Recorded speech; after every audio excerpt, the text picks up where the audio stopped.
चापलूस जेठानी, चांदनी चौक गली नंबर 4 की सबसे फेमस दुकान अग्रवाल स्वीट्स, जहां दुकान खोलने के पहले ही ग्राहकों की लाइन लगी रहती थी।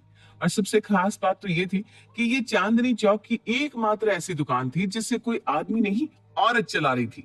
दुकान के सारे स्टाफ, सारे हलवाई, सभी के सभी फीमेल। 100 ग्राम बर्फी पैक कर दीजिए भाभी। बस 100 ग्राम क्यों बोला भैया? क्वालिटी में 19-20 हुआ क्या? कुछ भी वैसा लगे तो एकदम आप बेफिक्र होकर बोल दीजिए, आप ही की दुकान है। कुछ भी गलत हुआ होगा तो हम जरूर बदलाव करेंगे। पर क्वालिटी 19-20 हो ही नहीं सकती मम्मी जी। मैं हमेशा ध्यान रखती हूँ कि हलवाई बिल्कुल सही तरीके से दुकान की मिठाइयाँ बनाए। ऐसे नहीं पिछले 80 सालों से चांदनी चौक में हमारी मिठाई की दुकान चल रही है।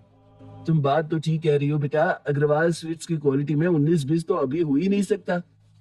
वो आजकल मेरा काम जरा मंदा चल रहा है, ऊपर से बर्फी इतनी महंगी, इसलिए बस। अच्छा तो ये मसला है। प्रीति, अंकल के लिए 200 ग्राम बर्फी पैक कर दे। आप हमारे रेगुलर कस्टमर हैं अंकल जी, और कस्टमर कम परिवार ज्यादा है। 100 ग्राम के पैसे बाद में दे दीजिएगा, आप कहीं भागे थोड़ी ना जा रहे हैं। और इसी तरह अनीता पिछले कई सालों से अपना बिजनेस चला रही थी। ऊपर मकान, नीचे दुकान। जिस दिन से अनीता अपने ससुराल आई थी, उसके ससुर ने अग्रवाल स्वीट्स की चाबी उसके हाथों में रख दी थी। अनीता की दोनों बहुओं को भी बिजनेस की पूरी पूरी नॉलेज थी, और दोनों ही घर के साथ अपनी सास के साथ दुकान भी देखा करती थी।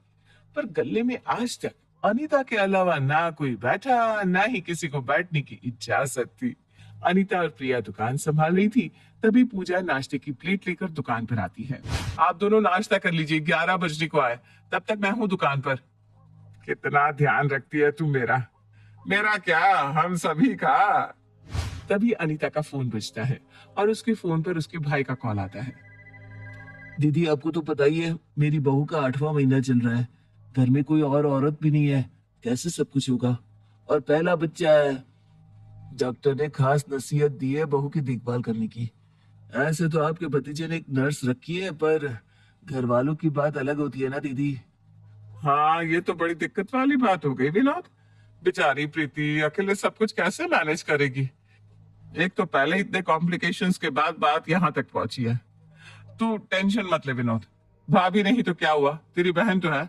मैं जल्द से जल्द तेरे पास पहुंचती हूँ, तू फिक्र मत कर। कहते हैं ना, वक्त बदलती देर नहीं लगती। जिस अनीता ने कभी अपने दुकान के गल्ले को छोड़ा नहीं था, अब उसके पास गल्ले को छोड़कर अपने भाई के पास जाने के अलावा कोई चारा नहीं बचा था। अनीता का चेहरा देखकर उसकी दोनों बहुएं समझ जाती है कि उनकी सास के दिमाग में कुछ तो चल रहा है। क्या हुआ मम्मी जी, कोई बात हुई है क्या? हुई तो नहीं है बेटा, पर होने वाली है। तेरे मामा ससुर का यहाँ छोटा सा मेहमान आने वाला है। भाभी को गए हुए सालों हो गए। अब घर में प्रीति के अलावा कोई औरत तो है नहीं, ना सास, ना जिठानी, ना देवरानी। तो बेचारी प्रीति अकेले सब कुछ कैसे करे? इसलिए बच्चा होने तक, या हो सकता है उसके बाद भी 1-2 महीने मुझे विनोद के घर ही रहना पड़ेगा। तो तब तक गल्ला संभालेगा कौन? हम दोनों है ना, हम संभालेंगे मम्मी जी, और हम नहीं तो और कौन? हम दोनों है ना, हम संभालेंगे मम्मी जी, और हम नहीं तो और कौन? अरे दुकान है, कोई मजाक नहीं। जिस चीज के 2 मालिक होते हैं उसको दिशाहीन होते वक्त नहीं लगता। अनीता के आगे बोल ही कौन सकता था। रोज की तरह दोनों बहुएं दुकान के बाद घर का काम निपटा कर सो जाती हैं। अगली सुबह 5 बजे उठकर ही प्रिया सभी का नाश्ता तैयार कर देती है, और फिर दुकान में पूजा कर प्रिया ऊपर नाश्ता करने वापस आ जाती है। अनीता और प्रिया एक साथ हॉल में बैठकर बातें कर रही थी। इत्तेफाक से पूजा की माँ उषा उसी वक्त उनके घर पहुंचती है, जहां वो देखती है कि उसकी बेटी सवेरे सवेरे भाग भाग कर सभी का काम कर रही है, और बाकी सब आराम फरमा रहे हैं।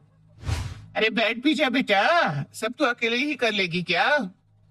मम्मी आप यहाँ? मैं तो नीचे दुकान पर ही आई थी, पर वहां कोई था नहीं, तो ऊपर आ गई, वरना मैं कब आती हूँ तेरे घर। अरे आंटी जी, आप बैठिए, आराम से भाभी से बातें कीजिए, मैं अभी आपके लिए चाय नाश्ता लगाती हूँ। अरे कोई बात नहीं बेटा, इस घर में तो मुझे लगता है सारा काम करने का पेटेंट मेरी बेटी के पास ही है। तुम करो आराम से नाश्ता, वो देख लेगी सब। ऐसे भी ना बेटी के घर का खाना हमारे में नहीं खाते।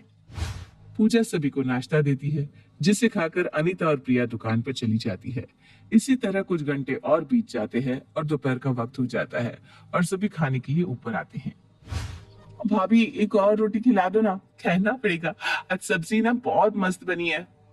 तू भी खा ले पूजा, तुझे किसी ने खाने से मना किया है क्या? समधन जी रोकती है क्या खाने से? क्या समधन जी? मैं अगर रोकने भी जाऊं तो आप रोकने देंगी क्या समधन जी? मेरे लिए मेरी दोनों बहुएं बराबर है। पर आपके भाव से लग रहा है कि आपको ऐसा महसूस हो रहा है कि हम अपनी बड़ी बेटी से ज्यादा काम करवाते हैं। अरे अरे, आप तो नाराज हो गई समधन जी। हमारा तो रिश्ता ही हंसी मजाक वाला होता है।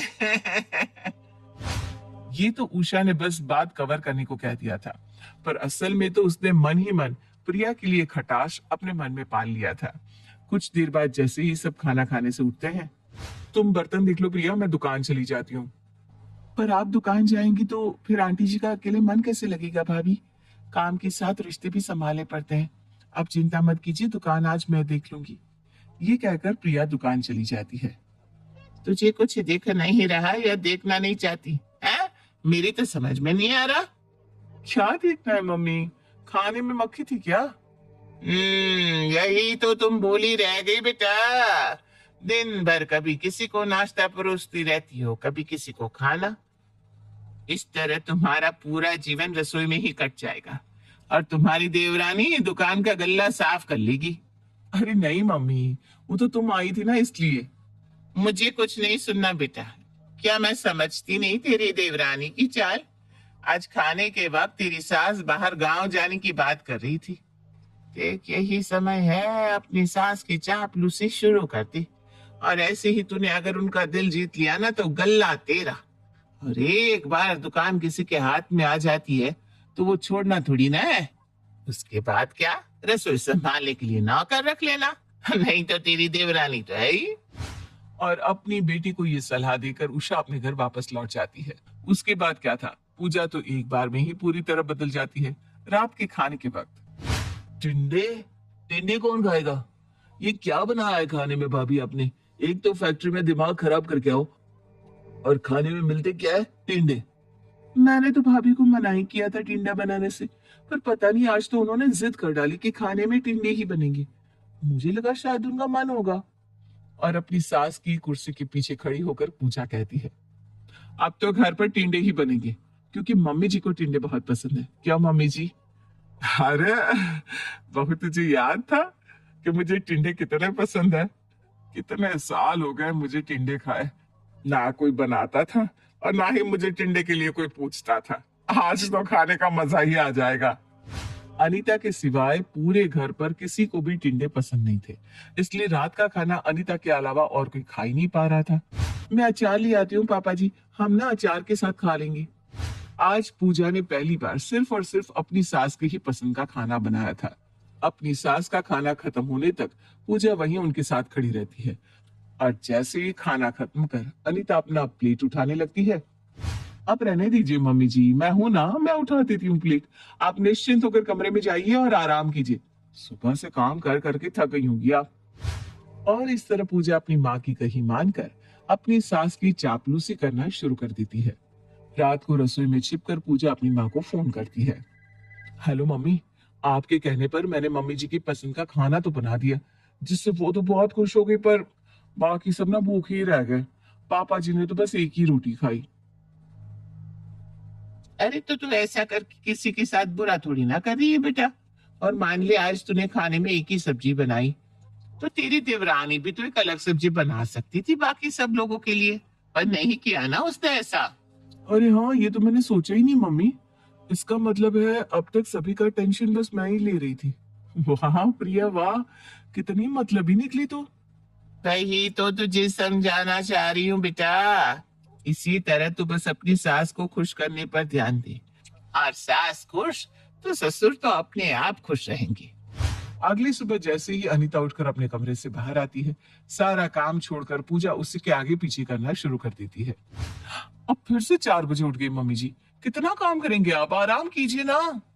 एक तो ही है बहू जिसको मेरी फिक्र है। सही कहती है तू, मैं भी सोच रही थी जरा शरीर को आराम दूं। परसों मुझे अपनी एक सहेली की शादी में जाना है, तो उस दिन दुकान बंद ही कर देती हूँ। क्या कहती है तू? वरना पीछे से ग्राहकों की टेंशन लगी रहेगी। इसमें पूछने वाली क्या बात है मम्मी जी, बिल्कुल बंद कर दीजिए। अरे क्यों होगी दुकान बंद? चलती फिरती दुकान है, वो भी मार्केट के बीच। मजाक थोड़ी ना है, जब मन किया बंद कर दिया, जब मन किया खोल दिया। मम्मी जी आप जाइए शादी में, यहाँ स्टाफ है, मैं हूँ, भाभी है, हम देख लेंगे दुकान। अरे तू इतनी बड़ी नहीं हुई है जो मम्मी जी की बात काटे। मम्मी जी ने कह दिया दुकान बंद रहेगी तो बंद ही रहेगी। चलिए मम्मी जी कमरे में चलते हैं, मैं आपके पैरों में तेल लगा देती हूँ और फिर नाश्ते में बनेंगे टिंडे के पकौड़े। पूजा अनीता के साथ कमरे में जाती है और उसके पैरों की जमकर मालिश करती है और फिर बनाती है नाश्ता टिंडे के पकौड़ों का। न जाने क्या हो गया है पूजा को, आजकल रोज टिंडे ही बना देती है। ऐसे तो मेरा वजन कम हो जाएगा भाई, क्योंकि मैं तो टिंडे खा ही नहीं पाऊंगा। अरे मेरी बहू मेरी सेवा कर रही है तो आपको क्यों तकलीफ हो रही है? वैसे आज ना मुझे सभी से एक बात करनी थी। वो मिश्रा एंड कंपनी वालों के यहाँ आज एक पार्टी है, बहुत हाई क्लास लोग हैं। मुझे तो ऐसे भी कल मेरी सहेली के यहाँ जाना है, तो इस पार्टी में तुम चारों चले जाओ। और शाम को अनीता के दोनों बेटे और बहू पार्टी में जाने के लिए तैयार हो जाते हैं, जहाँ प्रिया वन पीस पहनकर अपने कमरे से आती है, जिसे देखते ही पूजा भड़क जाती है। ये क्या है प्रिया, तुमने ये शॉर्ट ड्रेस क्यों पहनी है? पति के साथ डिनर डेट पर ऐसे कपड़े पहनकर मन नहीं भरा क्या तुम्हारा, जो अभी भी वन पीस पहनकर खड़ी होगी? ऐसा भी नहीं कि किसी अनजान की पार्टी में जा रहे हैं, नामचीन बिजनेस वाले लोग हैं। तुम इस घर की बहू हो, तुम्हें अपनी भी कुछ समझ होनी चाहिए कि नहीं? ये क्या बात हुई भाभी? उनकी खुद की बहू यूएस की है, मम्मी जी ने कहा था हाई क्लास लोग हैं, तो क्या हो गया मैंने वेस्टर्न कपड़े पहन लिए तो? जैसा देश वैसा भेष। मेरा तो ऐसा मानना है कि अपनी इज्जत अपने हाथ में होती है। मम्मी जी को साड़ी बहुत पसंद है, फिर भी तुमने ये कपड़े पहने। खैर, मुझे तो मेरा ससुराल लेकर चलना है, चाहे कहीं भी जाऊं मेरा पहनावा वही रहेगा जो मेरी सास को पसंद है। रात को पार्टी से लौटने के बाद सबसे पहले पूजा अपनी माँ को कॉल करके सारी बात बताती है। बस बिल्कुल यही, तेरी सास के दो बेटे हैं पर परिवार का हेड आगे चल के एक ही बनेगा। मुझे खुशी है वक्त रहते तू समझ गई कि वो हेड तुझे ही बनना है। पूजा के अपनी तरफ ऐसे बर्ताव से अनीता आजकल पूजा से बड़ी खुश रहती थी, और एक दिन तो अनीता सभी के सामने कहती है, तूने तो मेरा दिल जीत लिया है बहू। ये काम के भाग दौड़ में मैं तो खुद का ख्याल रखना ही भूल गई थी, पर तूने मेरा इतना ख्याल रखा है कि मैं क्या कहूँ। ये कहते हुए अनीता अपने हाथ से कंगन निकालकर पूजा के हाथों में पहना देती है। बस इसी तरह आप मुझे दुकान की चाबी भी सौंप दीजिए मम्मी जी, फिर मुझे कुछ नहीं चाहिए। पूजा ने इससे पहले अपने पति से कभी कुछ नहीं छुपाया था, और इतने दिन तक इस बात को पूजा मिहिर से छुपाती भी कैसे। रात को जब दोनों कमरे में सोने जाते हैं, तब अपनी पति के चेहरे पर छुपी हुई हंसी देखकर मिहिर पूछता है, कुछ तो खिचड़ी पक रही है तेरे दिमाग में। जब से मम्मी जी तुझसे मिलकर गई है, तेरा हाव भाव ही बदल गया है। और आज जब माँ ने तुझे कंगन दिए उसके बाद तो क्या कहना है, क्या बात है बताओ तो। अरे बोलने को है ही क्या, देवर जी तो अच्छा खासा कमा लेते हैं, पर भगवान ने आपको ऐसी किस्मत दी है कि हर तीसरे महीने में आपकी नौकरी चली जाती है। इसलिए मेरी मम्मी ने मुझे एक आइडिया दिया कि किसी तरह मम्मी जी के बाद गल्ले की जिम्मेदारी मैं संभालूं। एक चला चलाया दुकान हमें मिल जाए, उससे अच्छा क्या हो सकता है।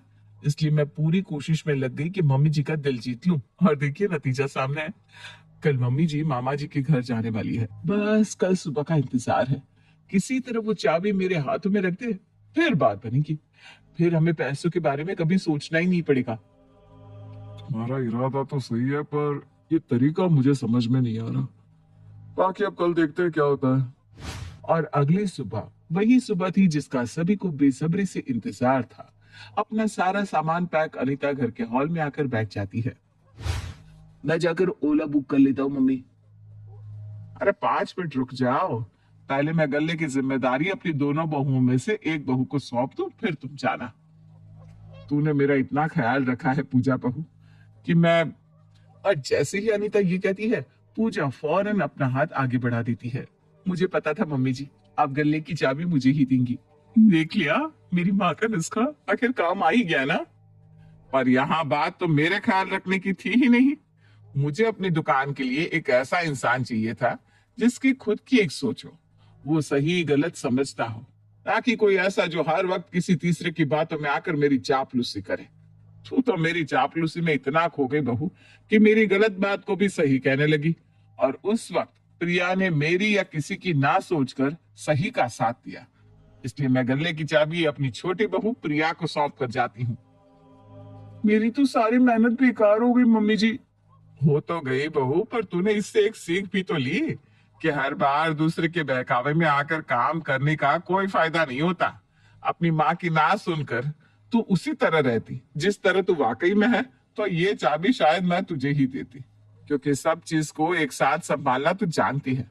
पर तेरा दिमाग कमजोर निकला और तू अपनी माँ के बहकावे में आ गई और खुद का वजूद ही खो बैठी। ये सुनते ही पूजा अपना सर पकड़े वहीं जमीन पर बैठ जाती है और फूट फूट कर रोने लगती है। अब पछतावे क्या हुआ जब चिड़िया चुग गई खेत। इस कहानी से हम ये तो समझ गए कि हर बार चापलूसी हमारे काम नहीं आती, पर गौर इस बात पर भी करना है कि हमारा कितना भी प्यारा दोस्त रिश्तेदार अगर हमें कोई सीख दे तो हमें अपना विवेक खोकर उसकी बात को मान नहीं लेना चाहिए, बल्कि फैसला हमेशा खुद की समझ से ही लेना चाहिए, ना कि किसी के बहकावे में आकर। वरना हाल वैसा ही होता है जैसा पूजा का हुआ।